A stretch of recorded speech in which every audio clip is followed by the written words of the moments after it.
Di tengah tingginya angka kematian akibat COVID-19, Jawa Timur terus menggasak 2 penghargaan dalam Lomba Inovasi Daerah Tatanan Normal Baru. Lomba ini juga menuai pro dan kontra karena menganggarkan hadiah yang senilai 168 miliar rupiah.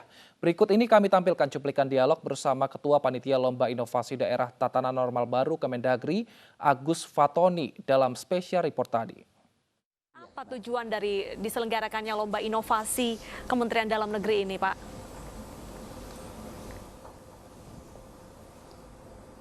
Baik, tujuan dari diselenggarakannya Lomba Inovasi ini agar terjadi gerakan nasional dalam rangka penyiapan tatanan normal baru, produktif dan aman 19.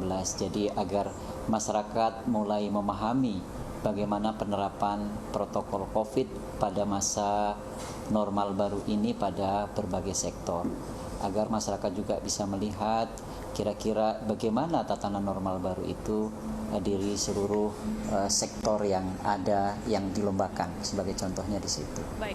Lantas Pak Fatoni, apa yang menjadi dasar dari pihak Dewan Juri untuk menetapkan pemenang dari Lomba Inovasi ini?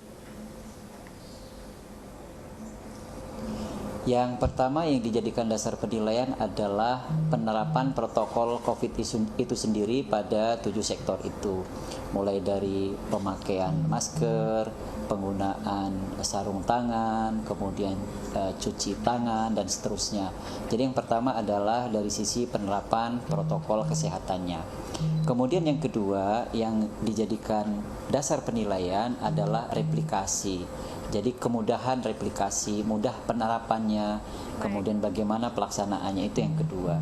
Kemudian yang ketiga, kriterianya adalah kekuatan gagasan. Jadi apakah ada inovasi-inovasi dalam penerapan pada berbagai sektor kehidupan itu dalam penerapan protokol kesehatannya. Kemudian yang ketiga adanya kerjasama dan juga kolaborasi. Baik. Pak Fatoni, apakah angka penambahan positif corona di satu daerah ini tidak termasuk dalam kriteria, mengingat Jatim ini menyumbang angka positif pertama saat ini, tapi dia justru mendapatkan 2 penghargaan, Pak? Iya, memang untuk angka itu tidak menjadikan dalam kriteria penilaian. Kriteria penilaian yang dilakukan pada 4 kriteria tadi di luar angka itu. Jadi bagaimana kesiapan dalam menciptakan atau membuat model atau membuat simulasi dalam persiapan tatanan normal baru itu, yang paling penting di situ. Baik, dan yang menjadi pro kontra juga adalah jumlah nominal hadiah. Ini mencapai 168 miliar. Mengapa hadiahnya cukup tinggi dan tidak diprioritaskan saja untuk membantu penanganan COVID-19 di sejumlah daerah? Iya, justru sebenarnya dengan dana insentif daerah yang diberikan kepada daerah ini bisa digunakan untuk penanganan COVID-19 ini. Bisa digunakan untuk mempercepat ataupun mengurangi penyebarannya.